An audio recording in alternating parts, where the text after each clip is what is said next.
Film ini diawali dengan kisah seorang gadis 15 tahun yang kedua orang tuanya sudah bercerai dan masing-masing telah memiliki pacar. Ayahnya merupakan seorang musisi band ternama dan ibunya seorang pengacara hebat.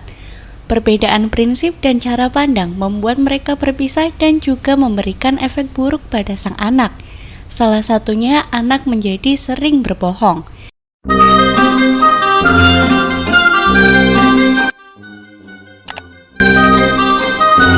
Langsung aja kita mulai. Seorang gadis bernama Kayla diantar oleh sang ibu ke rumah ayahnya. Ibunya bernama Becca dan ayahnya bernama Jay. Sejak ayah dan ibunya berpisah, pola asuhnya juga ikut berubah. Kadang bersama ibunya, kadang bersama ayahnya. Karena sang ibu sibuk terus dan harus cepat-cepat pergi ke kantor, dia tidak sempat mengantarkan Kayla ke tempat retreat balet yang diadakan satu kali setiap musim dingin. Sesampainya di sana, dia bertemu dengan Jay dan pacar barunya. Melihat itu, raut wajah Becca berubah karena dia tidak tahu bahwa mantan suaminya juga sudah memiliki pacar baru yang bernama Trini. Akhirnya, dia langsung bergegas menuju ke kantor. Kemudian, Kayla dan Jay juga langsung menuju ke retreat balet dengan menaiki mobil. Di tengah jalan, Kayla melihat temannya yang bernama Britney menunggu taksi sendirian di pinggir jalan. Karena saat ini seluruh jalanan penuh dengan salju, jadi jarang sekali ada taksi yang lewat. Akhirnya, Kayla pun mengajak Britney untuk pergi bersama saja ke tempat retreat balet itu. Saat di dalam mobil mereka berbincang, Britney juga menyapa Jay mengenai pekerjaan dan kesibukannya saat ini dengan nada menggoda. Hal itu membuat Kayla risih dan kesal kepada Britney. Saat sampai di tengah jalanan sepi, Britney meminta Jay untuk menghentikan mobilnya. Dia mengatakan ingin buang air, tidak bisa menahan lagi, bahkan saat ini dia sudah mengompol di kursi. Hal ini membuat Jay terpaksa menghentikan mobilnya di dekat sungai. Britney pun pergi ke sungai itu diantarkan oleh Kayla. Mereka sempat berdebat karena menurut Kayla, Britney jorok dan menyebalkan telah berani menggoda ayahnya. Setelah menunggu lama, Jay mulai bingung kenapa mereka tak kunjung kembali. Dia memanggil-manggil nama Kayla namun tak ada jawaban. Tiba-tiba terdengar suara teriakan dari arah sungai. Dia langsung memutuskan untuk menyusul mereka berdua ke sungai itu. Tapi sampainya di sana, dia hanya melihat Kayla duduk di jembatan dengan wajah paniknya. Seketika Jay menduga bahwa Kayla akan bunuh diri, sehingga dia langsung menarik Kayla dengan sigap. Kayla menangis ketakutan. Jay menanyakan di mana Britney, namun Kayla tetap tidak mau menjawab. Jay berinisiatif untuk menelepon kode darurat menggunakan HP Kayla. Tapi saat itu juga Kayla mengatakan bahwa Britney sangat menyebalkan dan dia telah mendorong Britney hingga jatuh ke sungai. Mendengar hal itu, Jay kaget dan berusaha menutupi kesalahan anaknya. Saat ada truk lewat, mereka berdua menunduk agar wajahnya tidak terlihat oleh sopir truk itu. Setelah itu, mereka berdua pergi ke kantor tempat Becca bekerja. Sesampainya di sana, Becca terkejut melihat mantan suaminya yang datang tanpa Kayla. Becca marah karena mengira Jay menuruti Kayla untuk tidak datang ke tempat retreat balet.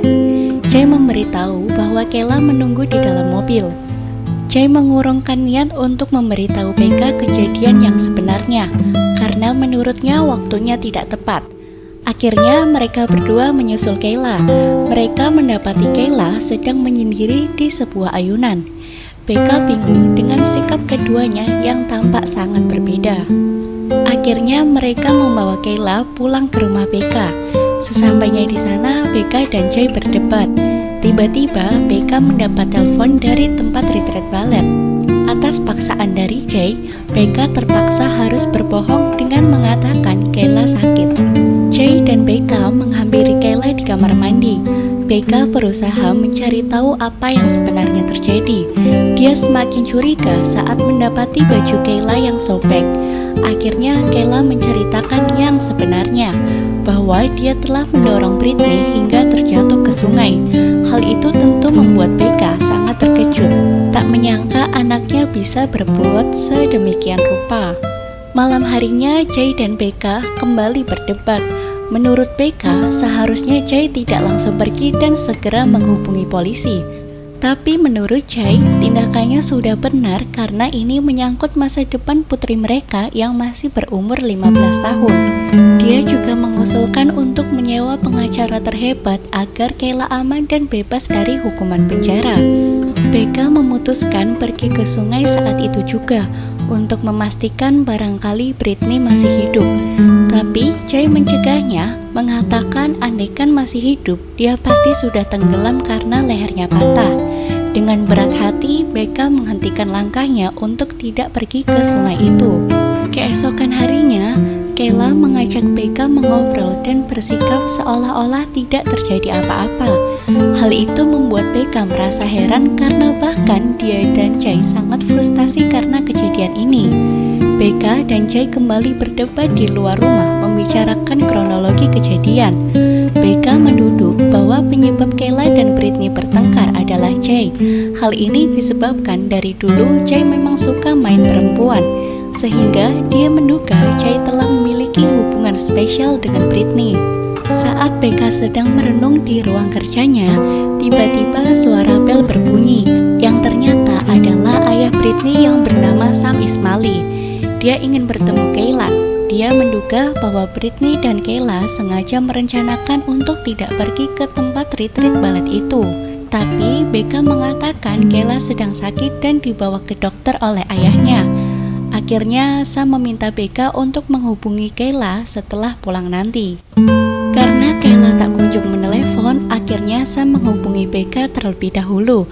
Tapi tak ada jawaban. Becca merasa sangat ketakutan dan panik.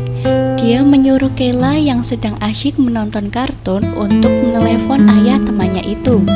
Tapi Kayla tidak mau. Dia malah mengeraskan suara TV agar omelan-omelan dari ibunya itu tidak terdengar. Berbeda dengan Becca yang berusaha memperbaiki kesalahan, Jay malah meminta Kayla untuk tinggal di hotel saja dalam beberapa waktu dan memaksa Becca untuk tidak menyuruh Kayla berbicara dengan siapapun saat ini. Dengan terpaksa, Becca menuruti semua perintah Jay. Dia pun menyiapkan barang-barang Kayla dan dimasukkan ke dalam mobil. Tanpa diduga, Sam kembali datang menemui Becca dan menanyakan apakah Kayla sudah pulang. Dengan penuh keraguan, Becca mengatakan Kayla belum pulang. Kayla masih di dokter bersama ayahnya. Tapi tiba-tiba Jay keluar dari dalam rumah. Hal itu membuat Sam sangat terkejut. Becca berusaha menutupi kebohongannya dengan mengatakan Kayla sedang dites. Nanti akan dijemput saat sudah selesai. Tapi saat itu juga Kayla keluar dari rumah dan terlihat langsung oleh Sam. Hal ini membuat Sam semakin terkejut, bingung dan memaksa mereka untuk mengatakan apa yang sebenarnya terjadi. Jay dan Sam bertengkar. Jay memaksa Becca dan Kayla untuk segera masuk ke dalam rumah.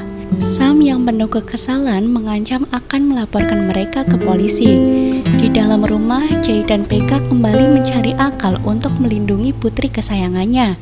Jay mengusulkan agar Becca menemui teman lamanya yang bernama Kenji, yang saat ini bekerja sebagai polisi wanita di kantor kejaksaan dan membuat keterangan palsu soal hilangnya Britney.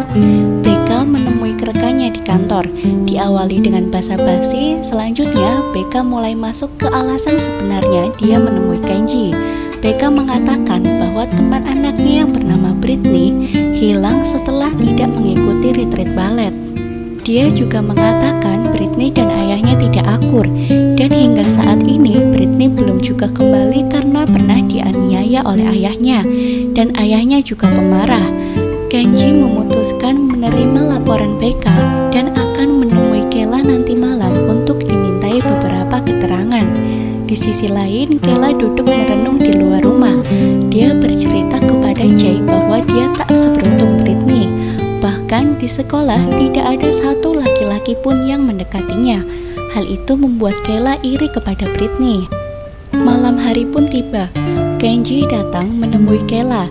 Dia menanyakan beberapa hal soal Britney, seperti kapan terakhir mereka bertemu, ada masalah apa Britney dengan ayahnya, dan Dan apakah Britney pernah bercerita kalau dia pernah dipukul atau ditampar oleh sang ayah? Dengan gampangnya Kayla menjawab pertanyaan-pertanyaan Kenji.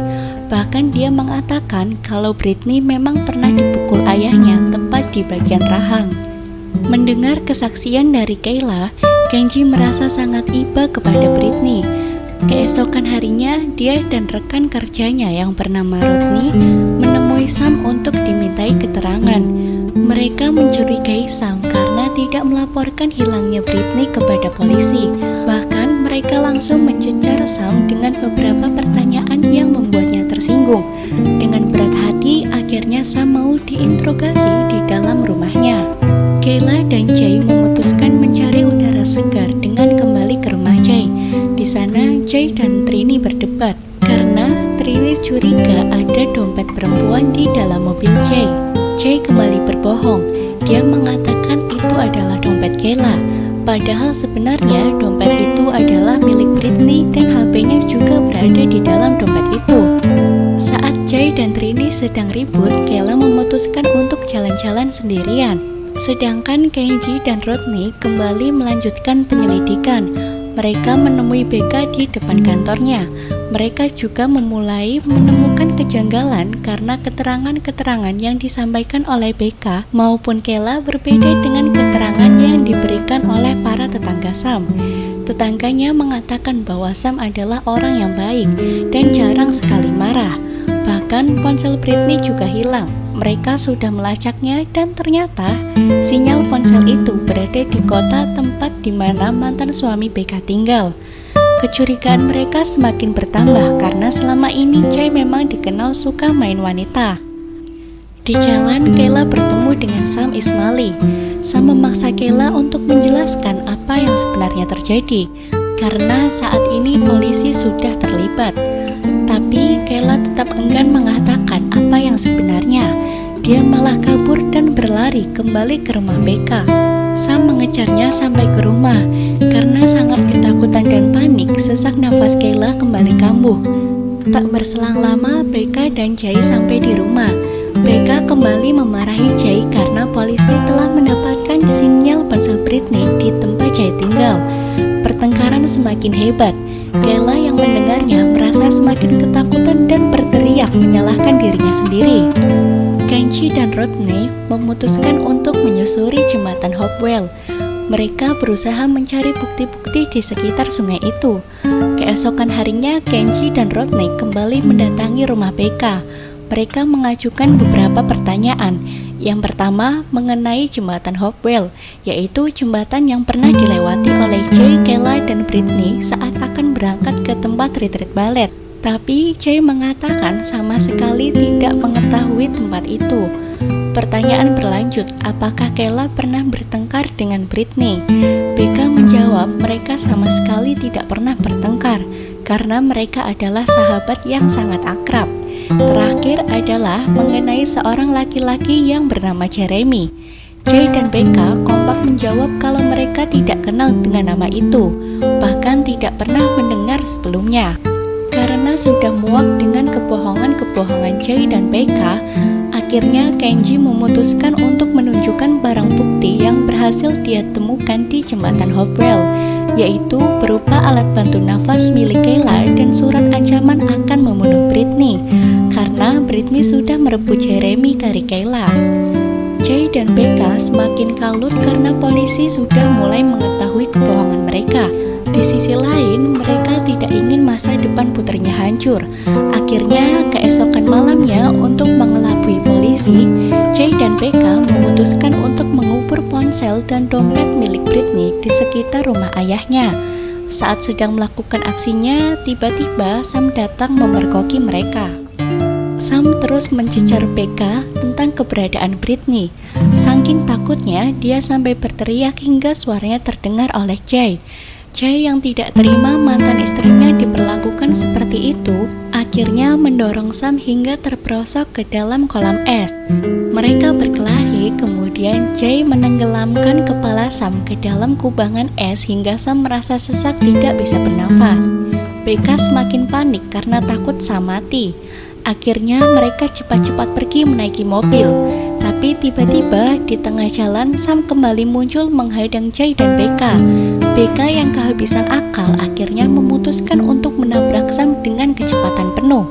Sam mencoba meminta mereka untuk menghentikan mobilnya, tapi sayang, dia berhasil tertabrak hingga kepalanya berlumuran darah dan dia pun mati di tempat. Jay dan Becca meninggalkan Sam tergeletak begitu saja di tengah jalan. Dengan rasa bersalah yang semakin bertambah besar, Jay, Becca, dan Kayla mencoba untuk tetap melanjutkan hidup pada keesokan harinya. Tidur terasa tidak nyenyak, makan pun terasa hambar. Kemudian Jay dan Becca mencoba membersihkan bekas darah yang sudah mulai mengering di bagian depan mobil mereka. Tiba-tiba ada yang mengetuk pintu. Ternyata yang datang adalah Britney. Mereka benar-benar kaget karena ternyata Britney masih hidup. Becca dan Jay tidak bisa berkata apapun, apalagi menjawab pertanyaan-pertanyaan Britney yang ingin bertemu Kayla. Britney juga mengatakan bahwa sebenarnya ini adalah rencananya. Dia meminta Kayla berbohong kalau dia sudah mendorong Britney ke sungai hingga mati. Padahal dia pergi ke rumah pacarnya dan menginap beberapa hari. Tapi sepertinya Britney telah mengetahui ayahnya meninggal karena telah ditabrak. Dia pun berpamitan untuk pulang dengan raut muka penuh penyesalan. Jay dan Becca menghampiri Kayla yang sedang berada di ruang tengah. Mereka menatapnya seolah-olah tak habis pikir kenapa anaknya bisa berbohong sejauh ini, bahkan sampai membuat mereka membunuh Sam. Kayla mencoba memberikan penjelasan. Awalnya dia ragu, tapi melihat kedua orang tuanya kembali rukun karena Kayla berada dalam masalah, Kayla pun larut dalam kebohongan itu.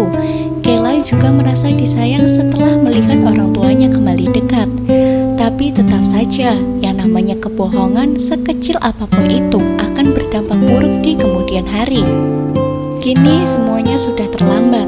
Terdengar suara mobil polisi yang telah bersiap untuk menangkap mereka karena kebohongan dan kejahatan-kejahatan yang telah dilakukan. Film pun berakhir.